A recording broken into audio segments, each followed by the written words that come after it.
Rebecca. Chapter 3. One for the Money. Rebecca studied the picture on the cover of her sister's movie magazine. Then she looked again at her own reflection in the mirror that hung in the parlor. She tilted the brim of her hat until it slanted across her forehead.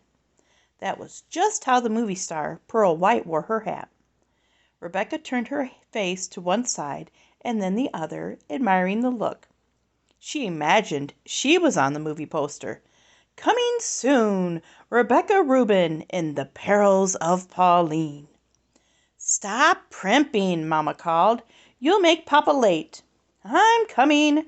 Rebecca smoothed her cotton stockings and straightened the white collar and cuffs on her dress. Mama always called it her purple dress, but Rebecca preferred the elegant description from the mail order catalog. Rich velvet tweed, it read, for the sophisticated young lady. Rebecca spit on her finger and rubbed the toes of her matching leather shoes to a shine. Mama held the leftover challah from the night before. As she handed it to Rebecca, she said, "Take this up to Bubby. Grandpa can have it with his lunch." "But I'm late," Rebecca complained, running up the stairs 2 at a time. Through the window on the landing she glimpsed empty clotheslines strung from the fire escapes. Her Jewish neighbors didn't wash clothes on Saturday. That would be work. Rebecca opened Bubby's door and set the bread on the shiny oilcloth that covered the small kitchen table. Sadie and Sophie were in the parlor arguing about how many embroidered napkins they had to make for their wedding chests. Napkins, doilies, pillowcases, aprons, tablecloths.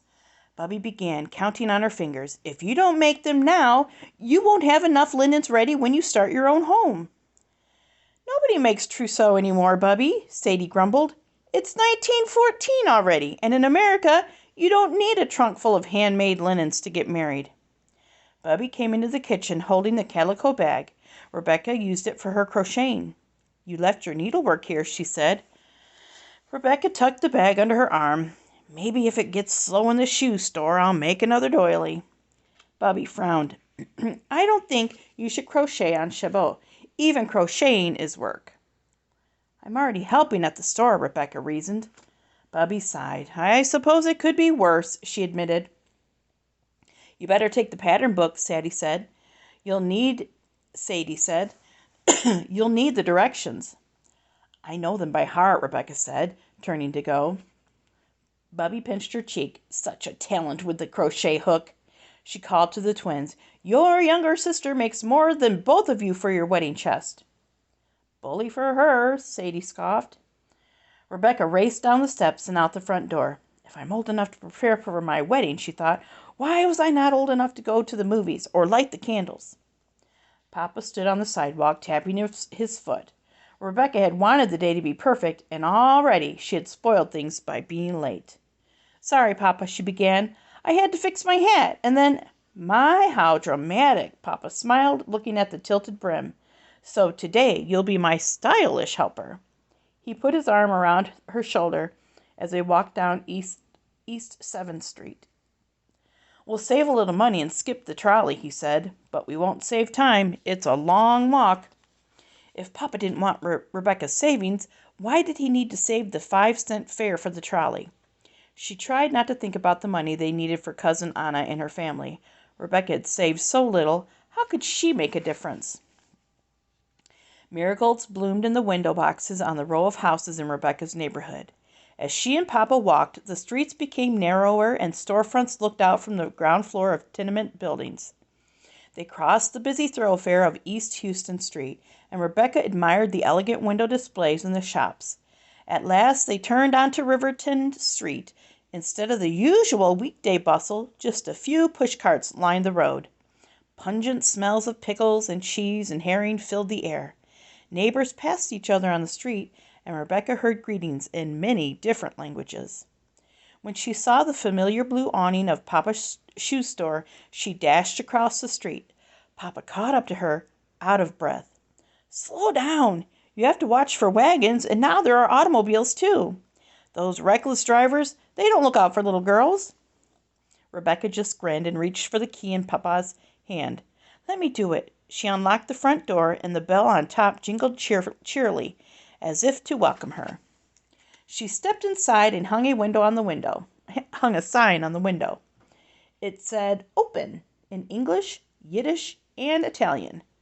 Rebecca hung her hat and shawl in the back room and put her calico bag next to a row of shoe boxes.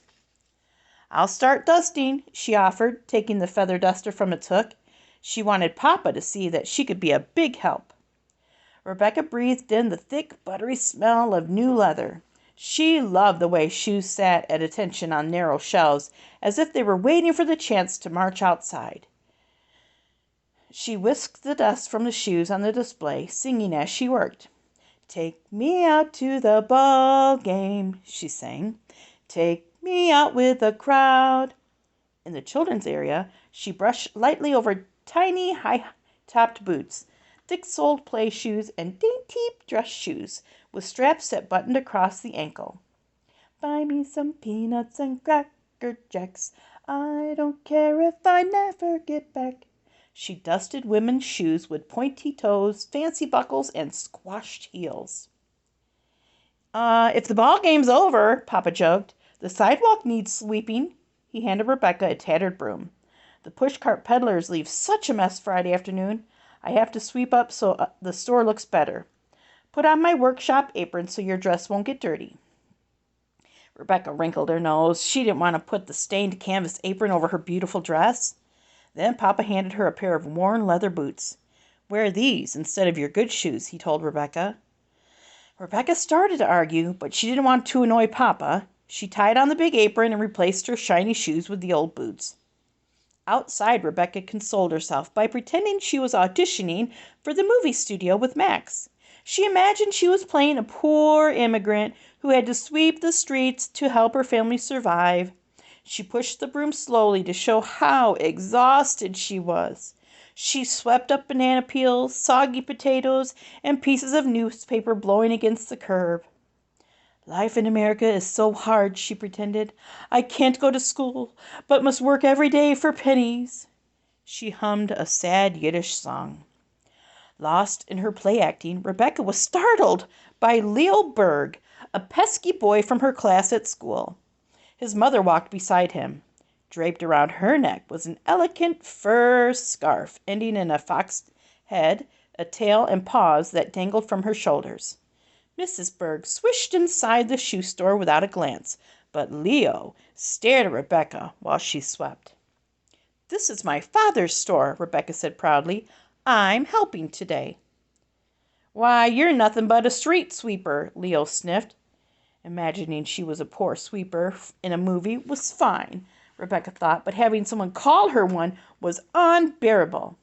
Her face burned with anger. "Sweeping the sidewalk is very important," she said. "Maybe if you knew how to work hard, you wouldn't have to wear the dunce cap in school."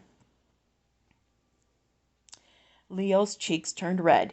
"You better be polite or my mother and I will leave." He stepped inside, slammed the door so hard the glass pane rattled. How could she keep quiet when Leo had insulted her? Yet Rebecca couldn't let Papa lose a customer. She swept harder and faster, pushing her anger around with the dirt. When she finished, she walked straight to the back room and put on her own shoes. As she hung up Papa's apron, she could hear Leo complaining. Rebecca peeked through the curtains and screen off the back room. "These shoes are ugly," Leo grumbled. "Well, we've been to every shoe on Broadway," Mrs. Berg said. "Leopold didn't like anything." Papa sat on the low stool, helping Leo take off a pair of shoes. Open boxes and shoes were strewn around the floor. Instead of looking cross, Papa just smiled. "I might have to show you a special pair I've been saving." He hesitated. "I don't know if I should. These shoes aren't for just any ordinary boy." "I'm not an ordinary boy," Leo piped up. "What's so special about 'em?" Papa rubbed his chin. "Well," he began, "these shoes are made of the same leather used for cowboy boots." "I want to try them," Leo demanded. "I see cowboy boots in Western movies every week." Rebecca fumed. Leo was her age, and he saw movies every week. "Oh, do show us the cowboy shoes, Mr. Reuben," Leo's mother said. "I'm at my wits' end. If Leopold likes them, I don't care what they cost." Papa came into the storage room and searched for the boxes stacked according to style and size. "Cowboy leather boots?" Are cowboy boot leather? Rebecca whispered. Papa winked. Boots or shoes? Leather is leather, he said. Rebecca took her bag of crocheting and walked past Leo without glancing in his direction. Sitting near the bright front window, he looped the thick cotton thread around her crochet hook and pulled the stitches through until a lacy flower design took shape. Mrs. Berg walked around, inspecting the latest women's shoes. My, she clucked. Aren't you the clever girl? I didn't know anyone still learned to crochet now that so few ladies make a trousseau. She picked up a satiny shoe with silk bows. Rebecca wondered if Sadie and Sophie were right. Maybe girls didn't make linens for their wedding chests anymore. She held her doily higher so that Mrs. Berg could admire it. Well, I'm only 9, and I'm not planning to get married for a long time, Rebecca explained, but I learned to crochet when I was 6, and Bubby says I have a knack for it. That's enough, Rebecca, said Papa. Let Mrs. Berg browse in peace. Rebecca pursed her lips. Once again, she had talked too much. If Papa found out what she had said to Leo about the dunce cap, he might send her home. Mrs. Berg peered closely at the doily. You couldn't buy such a fine piece for love or money. Rebecca swelled with pride. Leo's mother was a lot nicer than Leo was. Feeling generous, she took a finished doily from her bag and handed it to Mrs. Berg. Please take this one, she offered. I've made so many. Mrs. Berg patted Rebecca on the head. What a sweet child. She folded the doily into her purse. I will certainly enjoy displaying it in our home. With dramatic rustle of tissue paper, Papa unwrapped the shoes. He'd sniffed the leather. Ah, the aroma of saddles and boots, he said. Rebecca fought back a giggle. Papa was an actor, too. Leo grabbed one of the shoes and smelled it. All right, Papa said, try them, but they might not fit. He eased Leo's foot into the shoe with a shiny brass shoehorn. They are perfect for me, Leo announced. He put on the second shoe and laced it up himself. Then he tucked his thumbs into his waist of his knickers and strutted around the store with his chest out. Doesn't he look handsome in those shoes? Gushed Mrs. Berg. He'll wear them home. Shall I wrap up the old ones? Papa asked. No, Leo said. Get rid of them. Papa went to the cash register, and Rebecca began replacing all the shoes in their proper boxes. She hoped Papa would notice how neat everything was. As Mrs. Berg swept towards the door, she bent down and handed Rebecca something. The bell on the door jingled them out, and Rebecca saw a shiny quarter in her hand. Mrs. Berg had paid her for the doily. She didn't want Papa to see. He might tell her to return the money. Her heart thumped as she hid the quarter in her bag and picked up Leo's old shoes. What shall I do with these, Papa? They're hardly scuffed. Oh, set them on the workbench, Papa told her. Rebecca carried a stack of shoe boxes to the back room.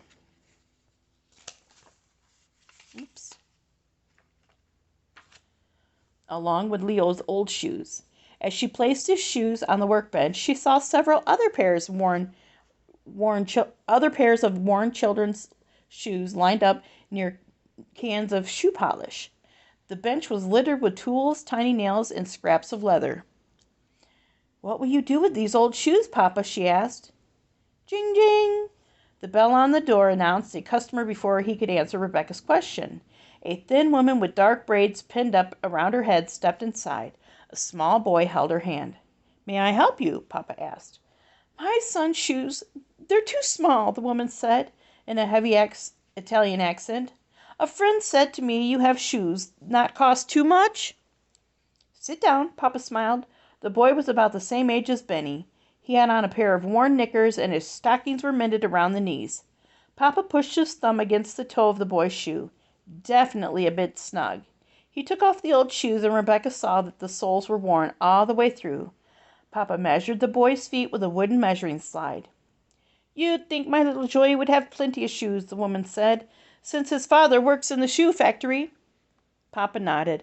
I worked in a shoe factory when I first came here from Russia, and I never had a decent pair of my own. I had to put cardboard in my shoes so my socks wouldn't rub on the sidewalk. Papa picked up the boy's old shoes and said, Let me see what I can do with these. Rebecca picked up her doily and counted out her stitches. Her crochet hook darted in and out. When the boy looked over his shoulder at her, he winked. She winked. He giggled and hid his head in his mother's skirt. Papa returned, holding a polished pair of shoes. I've fixed them up so you can they hardly look like the same pair. He slipped the boy's feet into the shoes. Look, I can wiggle my toes, Joey exclaimed. He skipped around the store. Rebecca squinted at the shoes as Joey went by. They certainly don't look like the same pair, she remarked, but Papa's stern look silenced her. Why was she supposed to say what was plain as day? She lowered her eyes to her crocheting and moved only her fingers instead of her mouth. How much do I owe you? The woman asked.